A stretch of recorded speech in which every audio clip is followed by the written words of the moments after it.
our policies are targeted and effective. We are setting an AI-first policy here.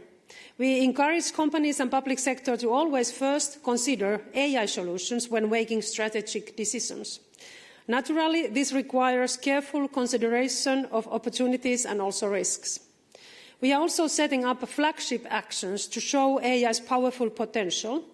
Here we have identified 11 sectors, and let me share some examples on them. In healthcare, we will create a network of AI-powered advanced screening to speed up AI-powered diagnosis making in hospitals and also bringing services to remote areas. In mobility, AI helps to scale up fully autonomous driving cars. In robotics, we will connect developers with user industries to speed up the creation of European solutions that meet markets' needs. And for the public sector, we are developing an AI toolbox, a collection of practical, open-source, reusable tools to help public administrations to take up AI solutions. The strategy also encourages a Buy European AI approach, especially for the public sector. We will focus on European open-source AI solutions. To support all this, we are boosting our European digital innovation hubs to act as AI experience centres where businesses can test and integrate AI solutions. And these hubs will also facilitate access to EU infrastructure such as the AI factories. And this is of course very important for our SMEs to have that kind of support on the ground. We are also launching a European Frontier AI initiative to speed up progress in very advanced AI, including major EU-wide competitions to develop frontier AI models. And finally, the strategy helps also workers by supporting AI literacy training across all sectors. In parallel, we will also actively monitor the impact of AI on the labour market. And to coordinate this work, we are launching the Apply AI Alliance, bringing together policymakers and industry leaders. To strengthen trust, the Commission is launching the AI Act Service Desk, and this desk provides all information on the AI Act, our single rule book for AI. And I want also to highlight the compliance checker. It will help businesses also understand their legal duties. And now let me turn to the second new plan, the European Strategy for Artificial Intelligence in Science. It reflects the CERN of AI approach announced by the President von der Leyen in February. Just as we want industry to use AI, we must also focus on research for AI and using AI in European science across all fields. To support this, we will launch the pilot of the Resource for AI Science in Europe, RACE. RACE will bring together strategic resources, funding, computing power, data and talent to push the boundaries of AI technology and achieve scientific breakthroughs. This race will operate along two main pillars. Science for AI is supporting basic research to advance core AI capabilities, in particular safe and secure frontier AI, and AI in science is promoting the use of AI for progress in different scientific fields. We are also investing heavily in attracting and keeping world-class AI and scientific talent in Europe. So, dear audience, today's package is another vital step in making Europe a true AI continent. Thank you for your attention, and now I'm ready also to take your questions if you have any. Thank you, EVP Virkkunen, and indeed I already see some questions online, but let's first take questions in the room. Razia. Thank you, Razia Akoç, AFP News Agency. I just wanted to ask you, because you mentioned in your introduction that only 13% of European businesses are using AI. So I'd like to just know if the European Commission, with this strategy, has set a target or knows how much this strategy will increase that to.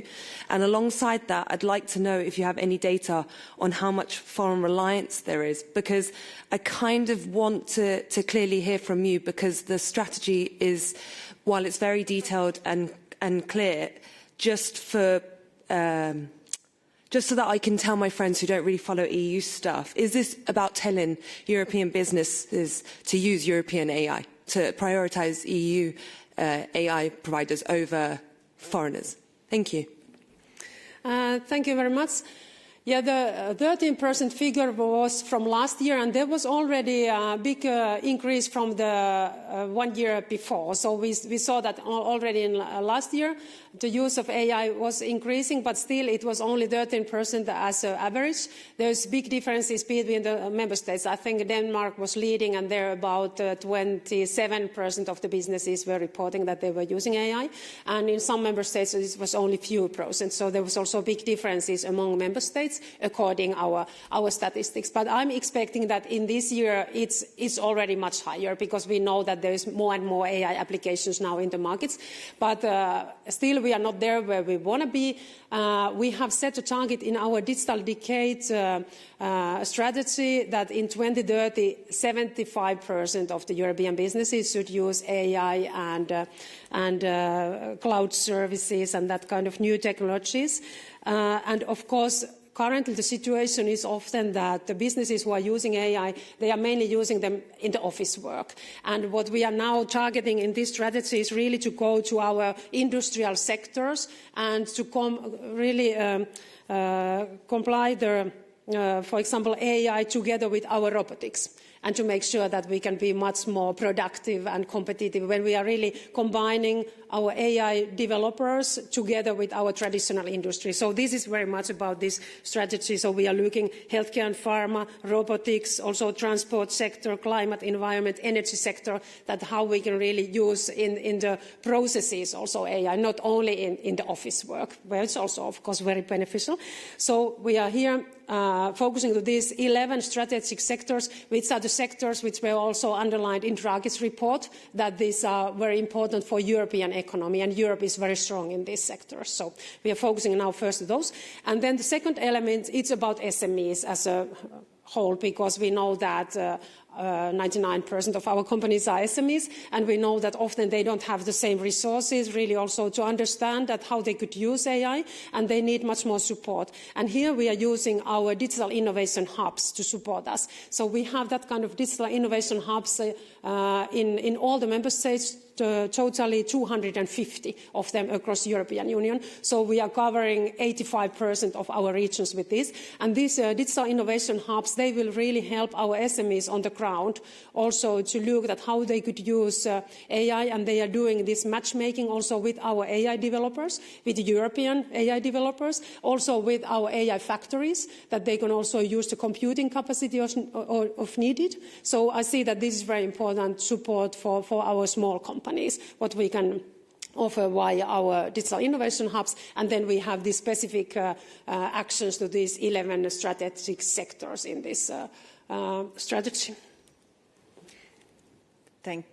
Yes, you want to come back on? Is it about prioritizing? Yeah, just a second. Yeah. Is it about prioritizing European AI over foreign AI? What we are doing now, for example, via our digital innovation hub, so there we are launching different calls for European developers, but also, of course, all the time now when we are opening different calls, we can set it, and we are often setting it as a criteria that we should favor European solutions. Of course, we don't always have European solutions in all technologies, but always when there is, it's important that we are encouraging these innovations also via public procurement and via our calls also. Yeah. Thank you. Other questions in the room? No? Then we go online. Luca Bertuzzi. Good morning. Thank you for the press briefing. I have two questions concerning the cultural sector more specifically. The strategy mentions that there will be a study on the legal challenges stemming from generative AI and copyright enforcement. Can you tell us what is the relationship between the study and the upcoming review of the copyright directive? Do you envisage reopening of the copyright directive or targeted amendments, as we have heard from some EU officials in the past weeks?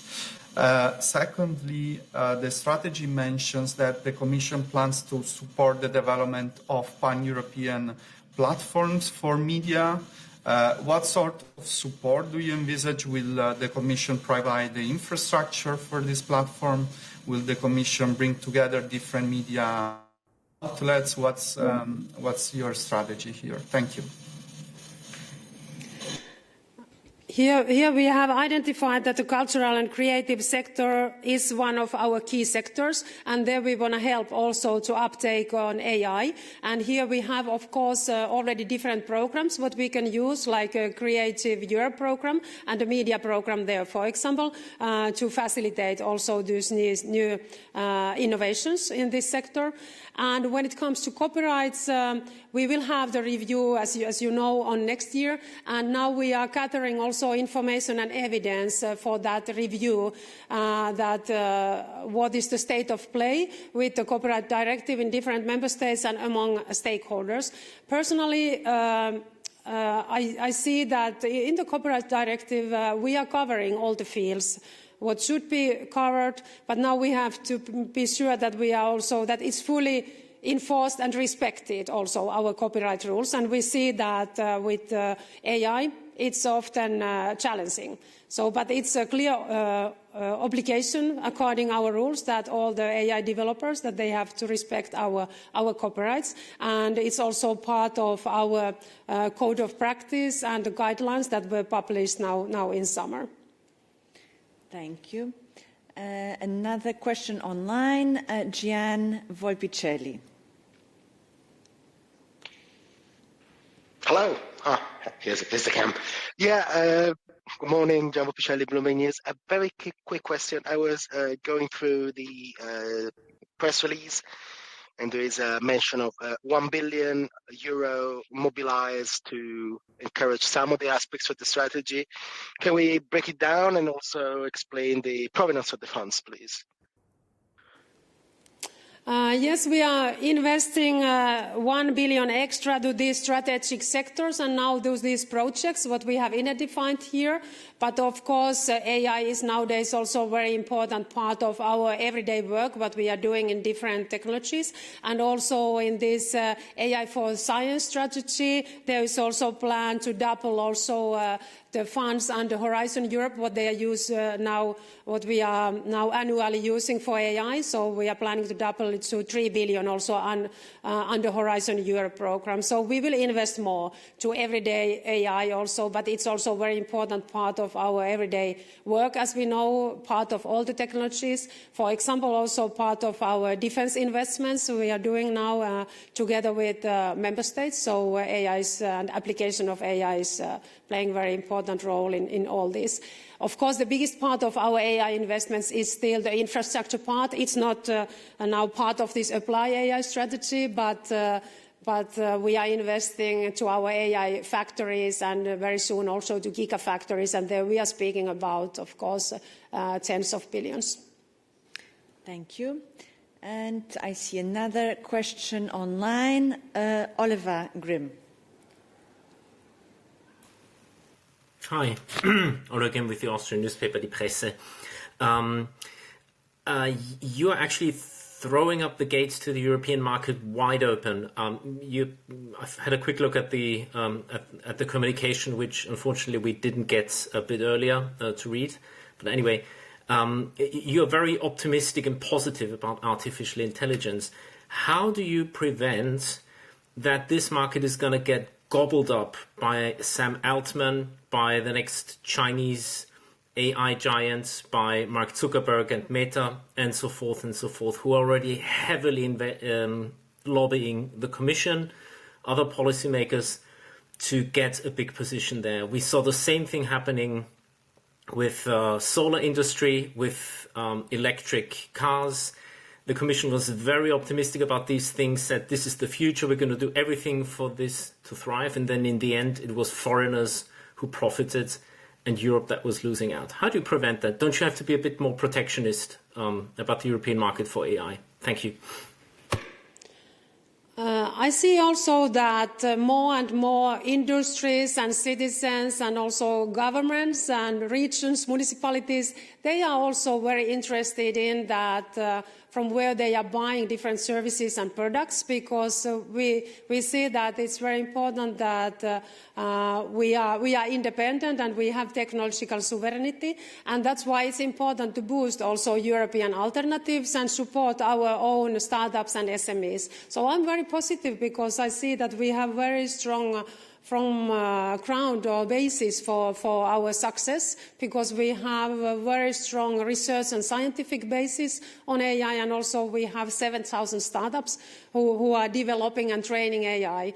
So now we have to really give a boost for those innovations, and of course our AI factories and gigafactories are very important investments in this perspective, because often our small companies and researchers, they are lacking access to computing capacity. So infrastructure part is something that European AI developers, they have been lacking very much. So we are now having very good progress on there.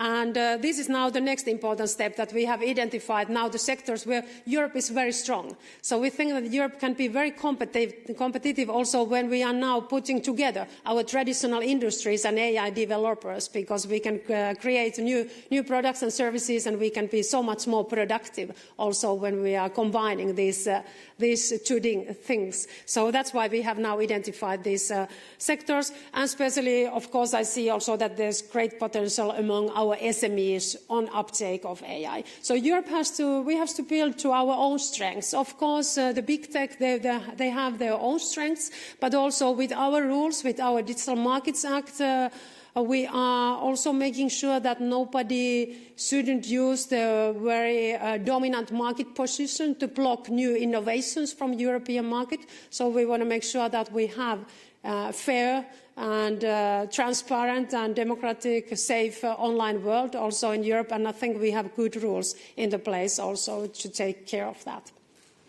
Thank you, EVP. Any other questions? I don't see any. So with this optimistic but realistic note, we bring an end to this press conference. Thank you very much for your presence and availability, and thank you for your interest and questions, and thanks also to our interpreters. Wish you a good day.